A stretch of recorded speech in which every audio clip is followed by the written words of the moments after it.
ನೋಡ್ತಾ ಇದ್ದೀರಾ ಜನಸೇವಾ ಕನ್ನಡ ಟಿವಿ ನ್ಯೂಸ್. ಇಂದಿನ ಮುಖ್ಯಾಂಶಗಳಿಗೆ ಸ್ವಾಗತ. ರಾಜ್ಯದ ಏರ್ಪೋರ್ಟ್ಗಳಿಗೆ ಪ್ರಜ್ವಲ್ ರೇವಣ್ಣ ಅವರು ಬರುವುದಿಲ್ಲ.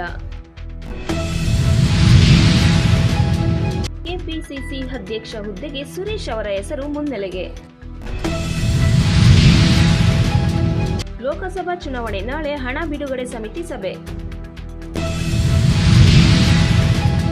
ಸಂತ್ರಸ್ತೆ ಅಪಹರಣ ಪ್ರಕರಣ ಭವಾನಿ ರೇವಣ್ಣ ನಿರೀಕ್ಷಣಾ ಜಾಮೀನು ತೀರ್ಪು ಮೇ 31ಕ್ಕೆ.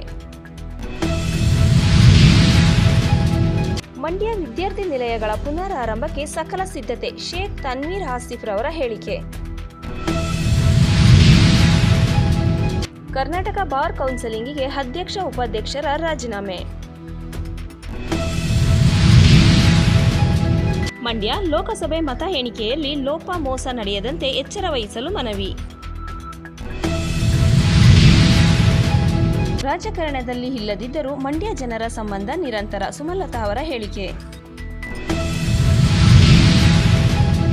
ಧ್ಯಾನ ಕನ್ಯಾಕುಮಾರಿ ಸ್ವಾಮಿ ವಿವೇಕಾನಂದ ಮೋದಿಯವರು ಭಾರತ ದೇಶ ಜನಸಾಮಾನ್ಯರು.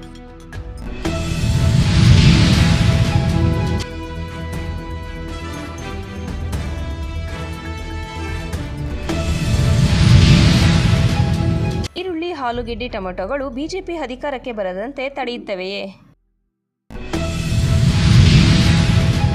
ಹಾಸನ ಜೆಡಿಎಸ್ ಸಂಸದ ಪ್ರಜ್ವಲ್ ರೇವಣ್ಣ ಅವರ ಪೆನ್ಡ್ರೈವ್ ಪ್ರಕರಣಕ್ಕೆ ಸಂಬಂಧಿಸಿದಂತೆ ಕಾನೂನು ಹೋರಾಟಕ್ಕಿಳಿದ ಮಾಜಿ ಸಚಿವರಾದ ಎಚ್.ಡಿ. ರೇವಣ್ಣ ಅವರ ಕುಟುಂಬ.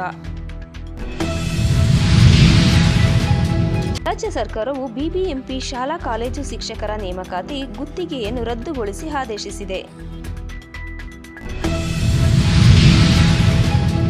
ಅಯೋಧ್ಯೆಯ ರಾಮ ಮಂದಿರವನ್ನು ಸ್ಫೋಟಿಸುವುದಾಗಿ ಬೆದರಿಕೆ ಹಾಕಿದ ಉತ್ತರ ಪ್ರದೇಶದ 14 ವರ್ಷದ ಬಾಲಕ.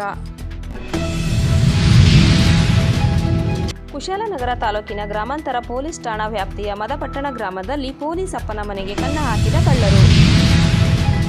ದಕ್ಷಿಣ ಶಿಕ್ಷಕರ ಕ್ಷೇತ್ರ ಜೆಡಿಎಸ್ ಅಭ್ಯರ್ಥಿಗೆ ಶಿಕ್ಷಕರ ಸಮಸ್ಯೆಯ ಅರಿವಿಲ್ಲ ಶಿವಾನಂಜು ಅವರ ಹೇಳಿಕೆ.